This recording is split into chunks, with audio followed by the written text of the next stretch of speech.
Bem-vindas e bem-vindos ao Psi em Áudio. Hoje a gente vai mergulhar num campo fascinante, cheio de particularidades, a clínica histórico-cultural. Isso mesmo, vamos fazer uma análise dos conceitos-chave dessa abordagem. A nossa base aqui é um trabalho acadêmico bem detalhado, a tese do Janailson Clarindo, de 2020, que se dedicou a investigar, a caracterizar esse método psicoterápico. E a nossa proposta é justamente essa: pegar as ideias centrais, sabe? Para quem está estudando psicologia, seja na graduação, na pós, ou até para concurso, é uma visão que muitas vezes, oferece um contraponto bem interessante às abordagens mais, digamos, tradicionais. Vamos começar a desenrolar isso, então? Para a gente começar, acho que vale a pena situar um pouco a clínica histórico-cultural, a HCP, como a gente pode chamar. O texto que a gente está usando faz essa comparação com outras linhas mais conhecidas. A psicanálise, por exemplo, com a associação livre, a busca pelo sentido ali no sintoma. Sim, e também as fenomenológico-existenciais, que tem aquele foco na busca da autenticidade, na compreensão do ser como Dasein, o ser aí, fincado no mundo, buscando um caminho próprio. E, claro, a terapia cognitivo-comportamental, a TCC, que se baseia no modelo cognitivo, naquela relação pensamento, emoção, comportamento, e na ideia de que a gente pode monitorar e mudar a cognição. Exato. Agora, o ponto de partida da ACP, que vem lá de Vygotsky, é outra história. A base epistemológica dela está no materialismo histórico e dialético de Marx. Mas olha, tem um detalhe crucial que a fonte destaca. Qual seria? Vygotsky não fez só uma transposição tipo pegar as ideias sociais de Marx e aplicar no psiquismo. Não, ele usou os princípios do método marxista para construir a teoria psicológica dele. Isso é diferente. Entendi. É uma apropriação do método, não só do conteúdo. E essa base metodológica, então, ela se reflete em outras áreas onde essa perspectiva histórico-cultural apareceu, é isso? Precisamente. A gente vê isso muito claro na psicologia do desenvolvimento. A ideia de que o desenvolvimento acontece por crises dialéticas, pelo domínio de mediações culturais, Na educação também, super forte, as EDP, Zona de Desenvolvimento Proximal, a diferença entre conceito científico e cotidiano. Exatamente. E o texto também menciona a psicologia social, especialmente a crítica na América Latina, com Sylvia Lane e Martin Barot, usando esses princípios para questionar visões mais passivas do sujeito, sabe?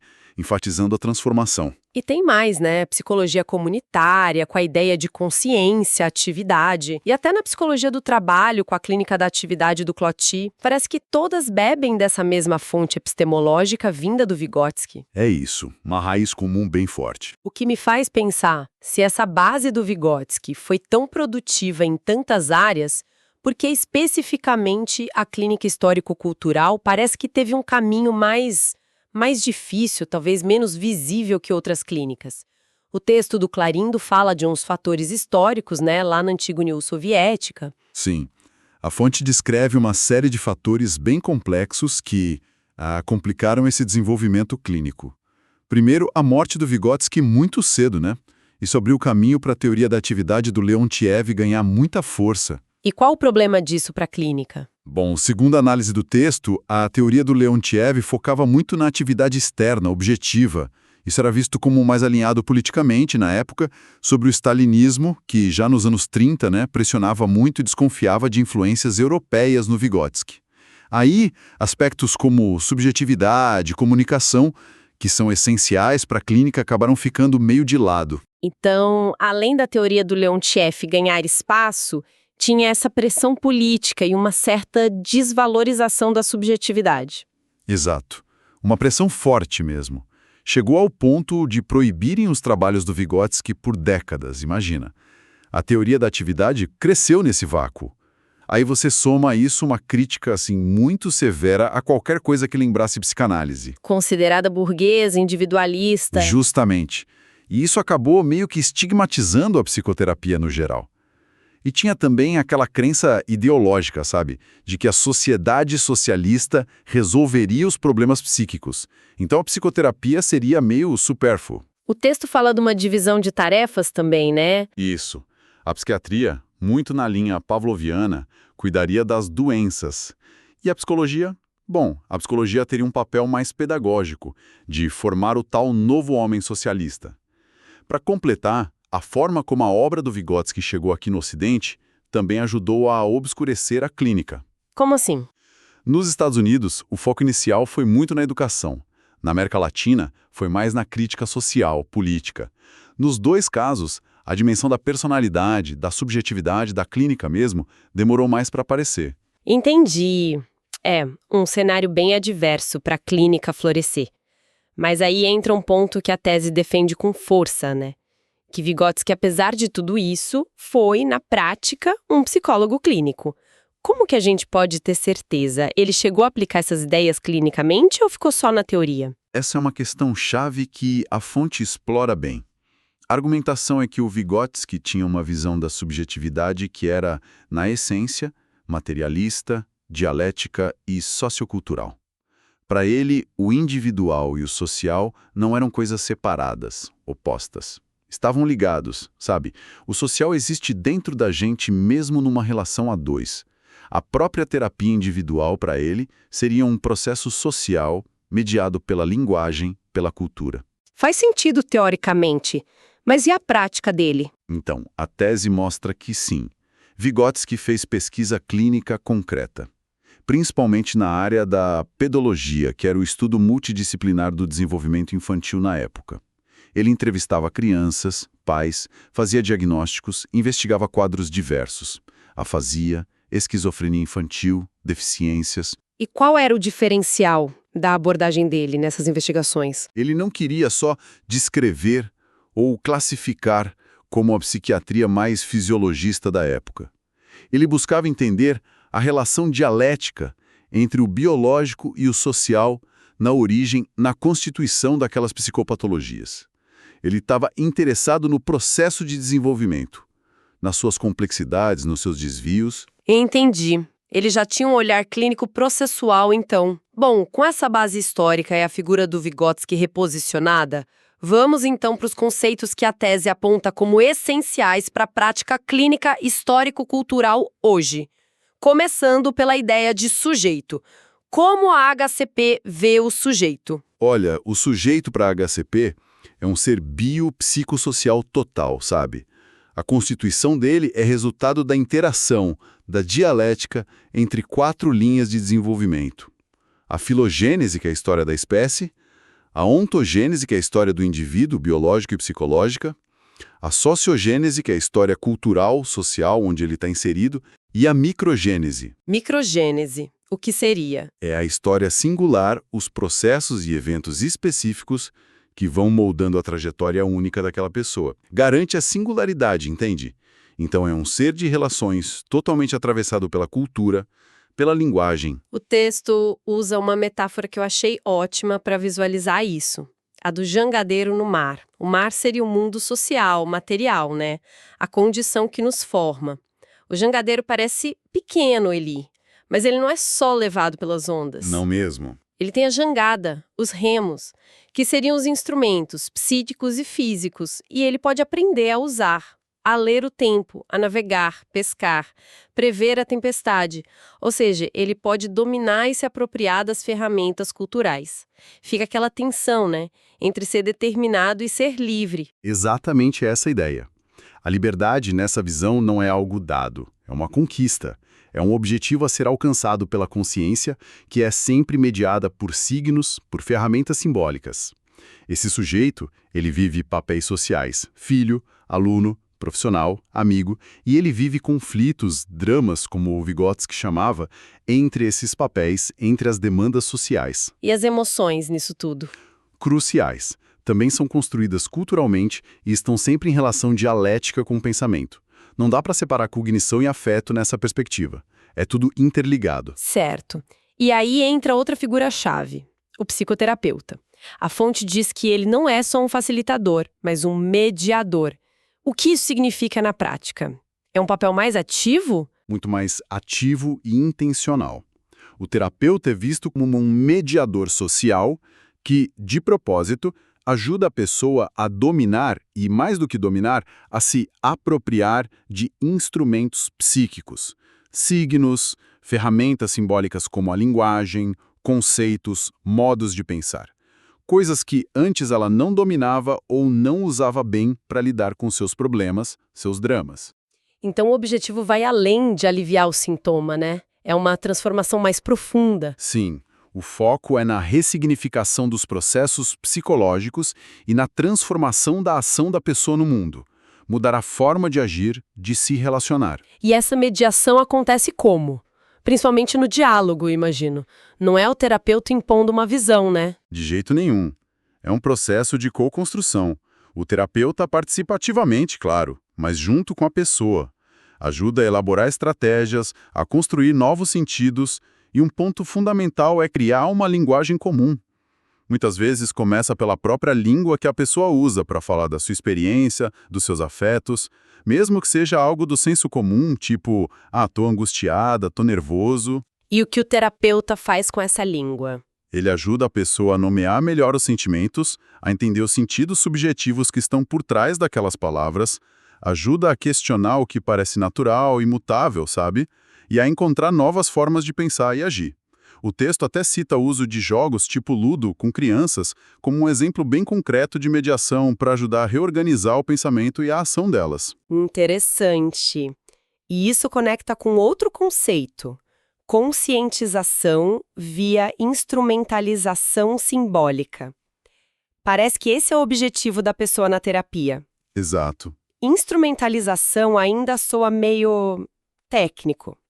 A ideia é que a pessoa aprenda a usar essas ferramentas, os signos, para controlar melhor o próprio comportamento e ampliar a consciência. É por aí. É por aí. E conscientização aqui na HCP tem um sentido bem particular, que o texto detalha.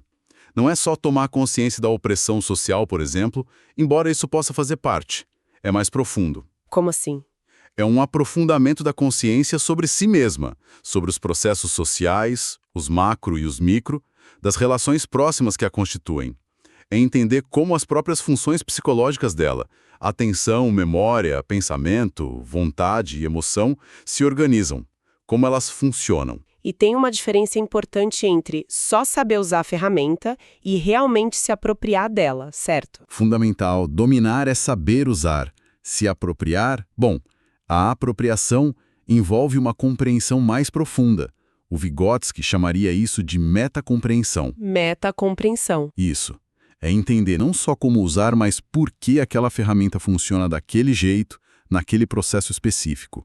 É reconhecer o papel dela na sua própria subjetividade. A apropriação leva a um maior controle voluntário do comportamento e, no fim das contas, a uma maior liberdade psicológica.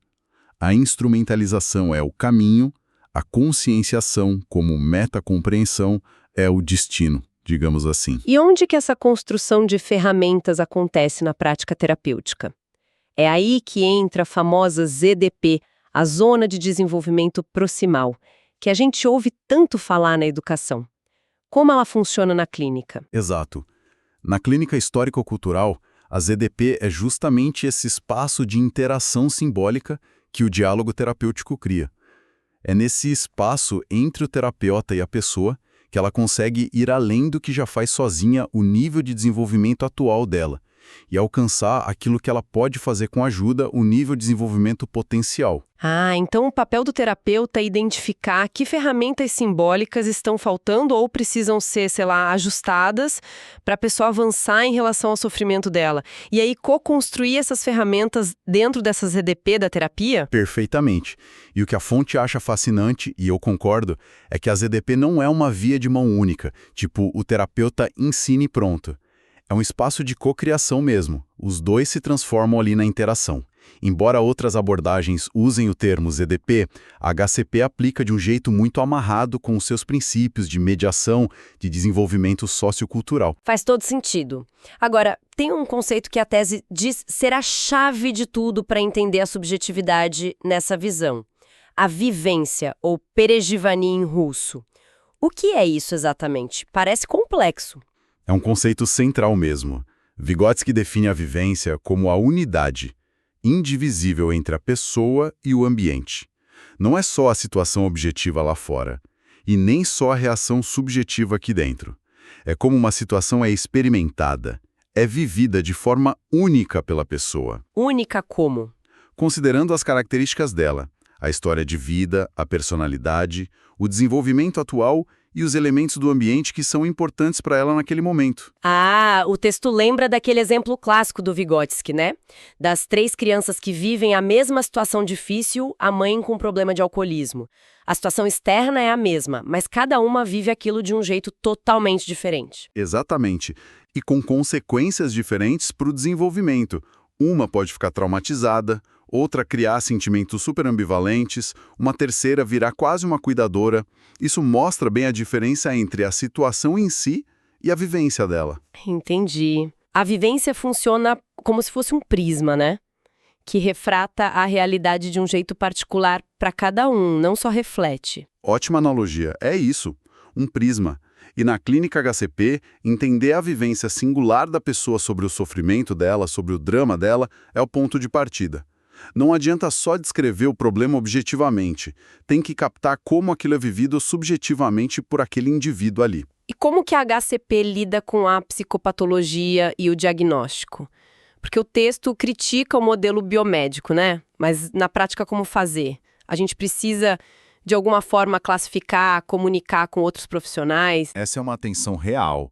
A crítica principal ao modelo biomédico, segundo a fonte, é que ele tende a ser ahistórico, descontextualizado, focado em rótulos que acabam escondendo a singularidade da vivência, a complexidade do desenvolvimento. A HCP propõe olhar para a psicopatologia sempre considerando a dialética complexa entre o biológico, o psicológico e o social, o histórico, cultural. O texto até menciona a patopsicologia experimental da Bluma Zygarnik, que foi colaboradora do Vygotsky, como exemplo disso. Patopsicologia experimental, qual a diferença dela? Em vez de focar só em classificar sintomas para chegar num rótulo que seria uma análise mais quantitativa, descritiva, a patopsicologia busca investigar como as funções psicológicas, memória, pensamento, atenção, vontade, estão alteradas, desorganizadas naquela pessoa específica, em situações experimentais controladas. É uma análise mais qualitativa, processual. E o diagnóstico na HCP, então, como fica? Segue essa linha? Sim, o diagnóstico no HCP, muito influenciado por autores como Guillermo Arias Biaton, da escola cubana, é visto como um processo dinâmico e interativo. Interativo como? Interativo porque ele foca não só no que a pessoa tem de dificuldade agora, mas também no potencial de desenvolvimento dela, e aí volta a ideia de ZDP. E o que é crucial? O resultado de uma avaliação, uma hipótese diagnóstica, não é algo que o terapeuta simplesmente entrega. É discutido com a pessoa. Ah, interessante. É um esforço conjunto para construir uma metacompreensão sobre o funcionamento psíquico dela e sobre os caminhos para mudar. É um processo que busca conscientização, sempre ligado à história de vida, ao contexto sociocultural. Não é negar que existem quadros clínicos, claro, mas é entender eles de forma dinâmica, processual, contextualizada. Isso até permite um diálogo mais rico com outras abordagens, sabe? Entendi. Então, tentando amarrar tudo, a gente tem um psicoterapeuta que atua como um mediador ativo e intencional, Isso. que através do diálogo constante num espaço de ZDP, busca entender profundamente a vivência única daquela pessoa, como ela experiencia seus dramas. Para ajudá-la a construir e se apropriar de novas ferramentas simbólicas, ou seja, se instrumentalizar. E isso leva à conscientização, a uma compreensão mais crítica de si e do mundo e à transformação da ação dela. Mesmo lidando com psicopatologias, que são vistas de forma contextualizada na dialética biopsicossocial e sempre com o olho no potencial de desenvolvimento.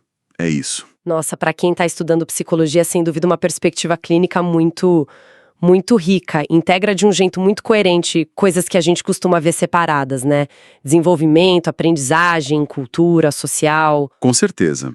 A clínica histórico-cultural, como a gente viu aqui, a partir da análise da tese do Clarindo, ela traz um jeito bem dinâmico, bem potente de pensar a psicoterapia.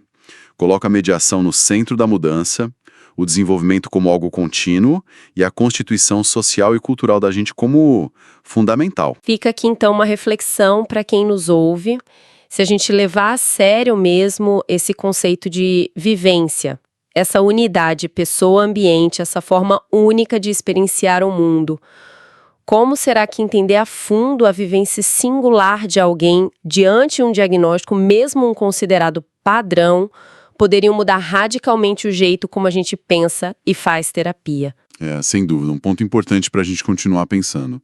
As implicações práticas disso tudo talvez ainda nem tenham sido totalmente exploradas. Bom, esperamos que essa nossa conversa sobre os conceitos fundamentais da clínica histórico-cultural tenha sido útil, tenha provocado aí algumas ideias. Para mais discussões aprofundadas em temas da psicologia, siga o Psi em Áudio. Até a próxima!